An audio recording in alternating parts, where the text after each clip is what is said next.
इस लड़के के लालची पेरेंट्स ने इसे एक डीमन को बेच दिया, वो भी सिर्फ चंद रुपयों के लिए। तो अब इसकी जिंदगी कैसे कटने वाली है और क्या होने वाला है इसके साथ, चलिए देखते हैं। इस स्टोरी के मेन कैरेक्टर का नाम है सुजुकी इरुमा, जो कि सिर्फ 14 साल का है और ये अपनी जिंदगी में हमेशा हार्डशिप से गुजरा है। इसकी जिंदगी में बहुत सारी कठिनाइयां आई है। इसे 14 साल की उम्र में ही काम करके अपनी रोजी रोटी कमानी पड़ती है, क्योंकि इसके पेरेंट्स जो है वो काम नहीं करना चाहते। ऐसे ही इरुमा शिप पे काम करता रहता है, लेकिन तभी ही उसे शिप से टेलीपोर्ट कर दिया जाता है। तो वो देखता है कि उसके सामने एक डीमन है जो उसे लेके जा रहा है कहीं पे। वो डीमन कहता है कि तुम्हारे पेरेंट्स ने मुझे तुम्हें बेच दिया है और अब तुम मेरे साथ चलोगे नेदर वर्ल्ड में। नेदर वर्ल्ड में लेके जाने के बाद इरुमा को ये डीमन कहता है कि मुझे तुम्हारा दादा बनना है, प्लीज मेरे पोते बन जाओ। तो इरुमा बड़ा सॉफ्ट दिल का लड़का रहता है, वो किसी को भी ना नहीं कह पाता है, तो वो कॉन्ट्रैक्ट साइन कर देता है और इसका पोता बन जाता है। फिर ये डीमन कहता है कि अभी तुम्हें कल से स्कूल जाना है और ये फटक से इरुमा के सारे कपड़े वपड़े सब बदल देता है और उसका एक नया रूम खड़ा कर देता है और कहता है कि तुम यहाँ पे सेफ रहोगे जब तक यहाँ के डीमंस को मालूम नहीं पड़ता कि तुम एक इंसान हो। अगर उन्हें मालूम पड़ेगा कि तुम एक इंसान हो तो वो तुम्हें खा लेंगे। फिर इरुमा रात में सोने जाता है और कहता है कि शायद ये एक बुरा सपना है और ऐसा बोल के वो सो जाता है। फिर जब वो अगले दिन उठता है तो देखता है कि ये एक बुरा सपना नहीं है और ये एक सच्चाई है। उसके बाद इरुमा स्कूल जाने के लिए रेडी होता है और फिर वो जाता है उसके स्कूल में, जिसका नाम है बाबेरियस द डीमन स्कूल। वो देखता है कि यहाँ पे जितने भी डीमंस हैं सबके पास पंख हैं और सब उड़ उड़ के स्कूल में आ रहे हैं। और फिर वो स्कूल के एंट्रेंस सेरेमनी में बैठा होता है और उसके आसपास सब खतरनाक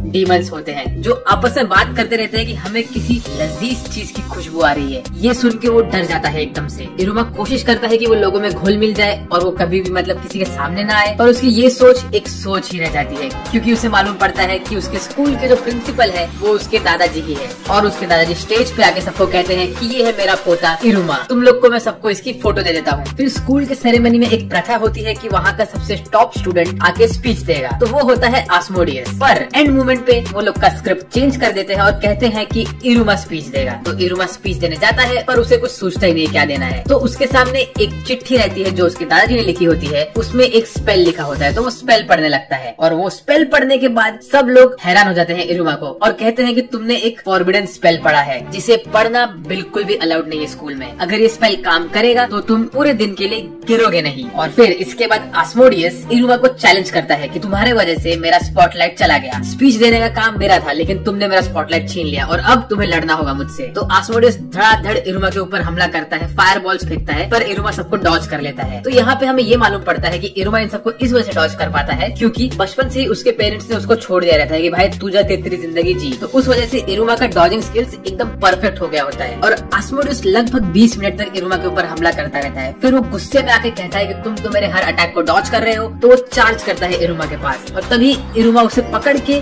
जर्मन सुप्लेक्स दे देता है। वो भी गलती से देता है, असल में इरुमा का पैर स्लिप होता है यहाँ पे, लेकिन उसमें वो स्पेल पड़ा होता है जिसकी वजह से वो पूरे दिन गिर नहीं सकता। फिर उसके बाद आस्मोडियस कहता है कि यहाँ की प्रथा है कि जो भी आदमी एक दूसरे डीमन से हारता है तो उसे उसका गुलाम बन के रहना पड़ता है। तो इरुमा आज से मैं तुम्हारा गुलाम हूँ, तुम्हारा एक सबऑर्डिनेट। और इसी के साथ पहले ही दिन पे इरुमा ने एक गुलाम अक्वायर कर लिया है। फिर अगले दिन इरुमा का प्रॉपर पहला दिन होता है स्कूल का, जिसमें उनका ओरिएंटेशन नहीं होता है पर उनकी क्लास होती है। तो जैसे ही इरुमा स्कूल पहुँचता है तो वो देखता है कि आस्मोडियस उसके लिए 6 घंटे से इंतजार करता होता है स्कूल में। और फिर आस्मोडियस इरुमा को समझाता है कि आज के दिन उनका फेमिलियर समनिंग रिचुअल होने वाला है, जिसमें वो लोग खुद के लिए एक फेमिलियर को समन करेंगे। अब फेमिलियर क्या होता है, वो कोई भी जानवर, ड्रैगन कोई भी टाइप का मिथिकल बीस्ट हो सकता है जो तुम्हारे साथ रहेगा पूरा टाइम। और आस्मोडियस कहता है तुम्हारे फेमिलियर समनिंग के ऊपर तुम्हें रैंक मिलेगा और इस दुनिया में आगे बढ़ने के लिए, एक बेटर डीमन बनने के लिए तुम्हें हमेशा रैंक अप करते रहना पड़ेगा। फिर उनका समनिंग रिचुअल शुरू होता है और कालेगो टीचर आके वहाँ पे उनसे कहता है कि तुम्हें इस समनिंग पैक्ट को यूज करना पड़ेगा जो कि मेरा ब्रांड से बना हुआ है, ताकि मुझे मालूम पड़े कि तुम लोग सही से समन कर रहे हो कि नहीं। तो हर बच्चा धीरे धीरे करके एक एक फेमिलियर को समन करने लगता है। आस्मोडियस समन करता है एक गॉर्गन स्नेक को,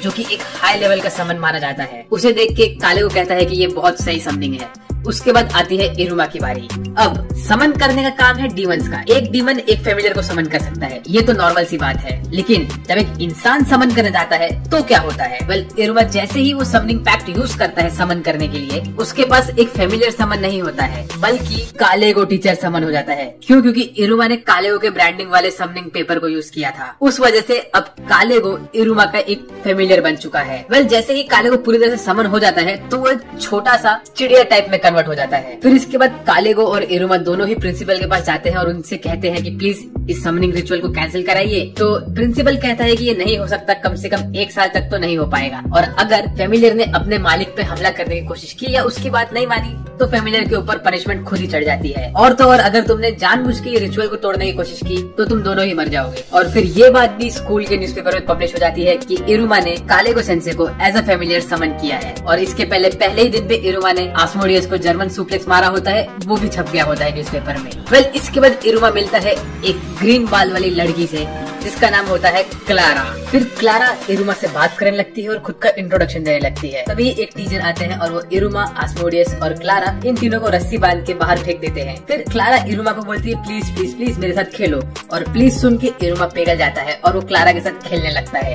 यहाँ तक कि आस्मोडियस को भी खेलना पड़ता है क्लारा के साथ। 3 सीनियर लोग आते हैं क्लारा के पास और कहते हैं क्लारा हमें भूख लगी है, हमें प्यास लगी है, हमें कुछ दो। तो क्लारा अपने जेब पे हाथ मारती है और उसके जेब से चीजें निकलने लगती है खाने की, और वो उन तीनों को दे देती है और वो तीनों लेके निकल लेते हैं वहाँ से। फिर कुछ समय बाद वो लोग आते हैं और क्लारा से और चीजें लेते हैं। तो इरुमा पूछता है क्लारा से कि ये क्या कर रही हो तुम? तो क्लारा कहती है कि ये मेरे फैमिली का ट्रेट है कि ये जो मेरे जेब है उनसे मैं कोई भी चीज निकाल सकती हूँ। और क्लारा कहती तभी मैं इन्हें मेरे चीजें देती हूँ तो ये लोग कभी कभी मेरे साथ खेलते हैं। बाद में क्लारा इरुमा को भी चीजें देने लगती है ताकि इरुमा भी उसके साथ खेले, पर इरुमा उससे कहता है कि नहीं, मुझे ये सब नहीं चाहिए। तो क्लारा रोने लगती है, उसे लगता है कि इरुमा उसके साथ नहीं खेलने वाला। तो इरुमा कहता है कि मैं तुम्हारे इन सब चीजों के बारे में तुम्हारे साथ खेलना चाहता हूँ। तो ये सुन के क्लारा का दिल पिघल जाता है। उसके बाद वो तीनों वापस से आते हैं क्लारा के पास और कहते हैं क्लारा हमें वापस भूख लगी है, क्या तुम हमें आइसक्रीम दे सकती हो या कुछ खाने के लिए दे सकती हो? तो क्लारा गुस्से में पूरा का पूरा एक वेंडिंग मशीन उसके ऊपर दे मारती है और कहती है इसमें पैसा डाल और जो तुझे चाहिए वो ले ले। उसके ही बाद अगले दिन इरुमा के दादाजी उससे कहते हैं कि इरुमा तुमने तो 2 दोस्त बना लिए हैं अभी।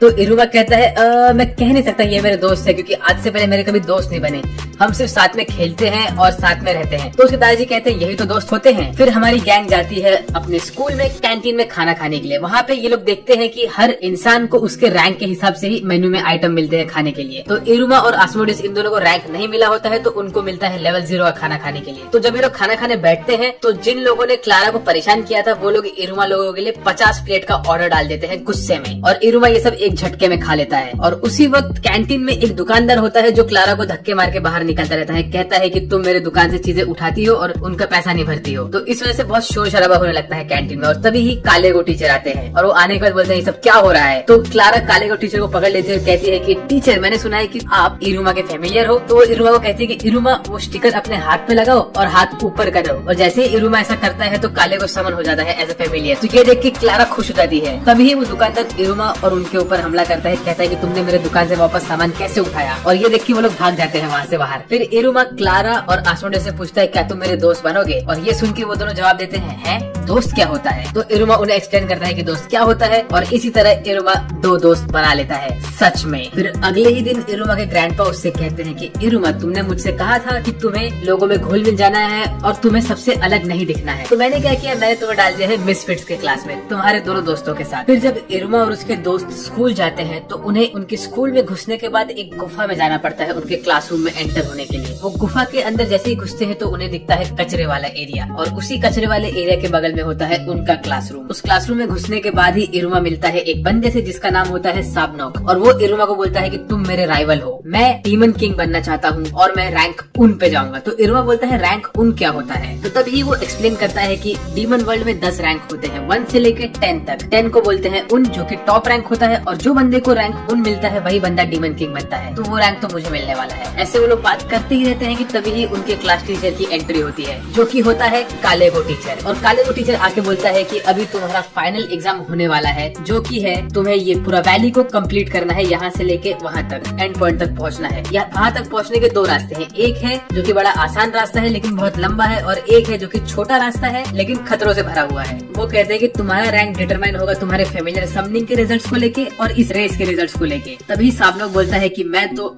छोटा वाला रास्ता लूंगा क्योंकि एक डीमन किंग को वही रास्ता लेना चाहिए, और इस वक्त तो डीमन किंग की कुर्सी खाली भी है, तो मैं फटाक से रैंक अप करूंगा और डीमन किंग बन जाऊंगा। फिर काले को बोलता है कि वो रास्ता मत लो क्योंकि वो रास्ता बंद है फिलहाल के लिए, क्योंकि वो एरिया का जो गार्डियन है वो इस वक्त बहुत गुस्से में है। ऐसा बोल के वो रेस स्टार्ट कर देता है। सारे डीमन अपने पंख निकाल के उड़ने लगते हैं और इरुमा खाई में गिरने लगता है। सारे के सारे डीमन धीरे धीरे रेस में आगे आगे बढ़ते रहते हैं, लेकिन इरुमा को एक कौवे ने पकड़ के रखा होता है। उसके बाद वो कौवा उड़ते उड़ते डर जाता है और इरुमा को गार्डियन के नेस्ट में गिरा देता है। पर इस वक्त गार्डियन लड़ता होता है साबनॉक से। फिर इरुमा देखता है कि गार्डियन के नेस्ट में जो उनका बच्चा होता है उसके पैर में चोट लगी होती है, तो इरुमा उसके पैर की चोट ठीक कर जाता है और उसी में इरुमा के हाथ से एक खून का बूंद टपक के वो गार्डियन के बच्चे के पैर के चोट में गिर जाता है और उस वजह से उसकी चोट ठीक हो जाती है। तो इरुमा कहता है लगता है कि इंसानों का खून यहाँ पे डीमंस के बॉडी को ठीक कर सकता है। फिर इसके बाद वो गार्डियन का बच्चा इरुमा को अपने पीठ पे बैठाता है और उसको उड़ा के लेके चला जाता है कहीं पे, और उसी वक्त साबनॉक से लड़ रहा होता है गार्डियन और साबनॉक कहता है लगता है मैं तो डीमन किंग बनने के पहले ही खत्म हो जाऊंगा भाई। साबनॉक ने ऑलमोस्ट हार मान ली होती है गार्डियन के अगेंस्ट, पर वो बोलता है नहीं, मैं एक डीमन किंग बनना चाहता हूँ तो मैं हार नहीं मान सकता। तो वो अपना ब्लड लाइन मैजिक यूज करता है, जो कि होता है कि वो कोई भी चीज चबा रहा होगा तो वो उस चीज के मटेरियल से एक वेपन बना सकता है। तो वो धड़ाधड़ वेपन्स बनाता है और गार्डियन के ऊपर हमला करता है, पर सारे हमले नाकामयाब होते हैं उसके। तो गार्डियन उसके ऊपर फाइनल हमला करने ही वाला होता है कि तभी इरुमा आता है और रोक देता है सब कुछ। तो जो गार्डियन का बच्चा होता है वो गार्डियन से बात करता है, कहता है कि इन लोगों ने मेरी जान बचाई है। तो गार्डियन और गार्डियन का बच्चा दोनों ही बाव करते हैं इरुमा के सामने और फिर सारे बच्चे धीरे धीरे करके रेस कंप्लीट करते हैं। पहले रैंक पे आता है आस्मोडियस और दूसरे रैंक पे आती है क्लारा, क्योंकि वो आस्मोडियस के पीठ पे बैठी होती है पूरा टाइम। फिर ऐसे बहुत टाइम बीत जाता है लेकिन इरुमा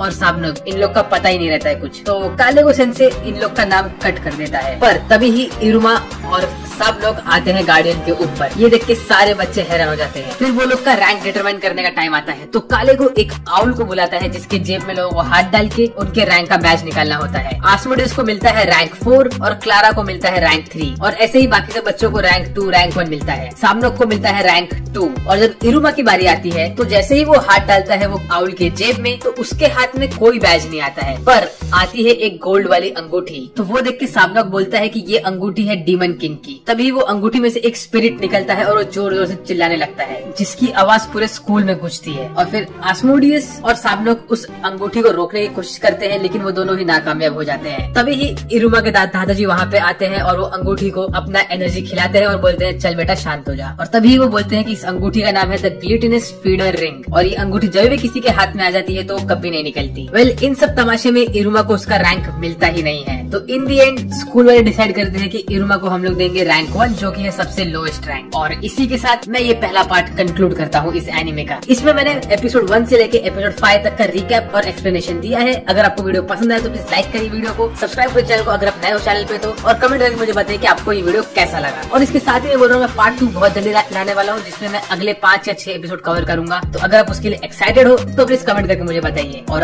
आज के लिए मेरी तरफ से बस इतना ही।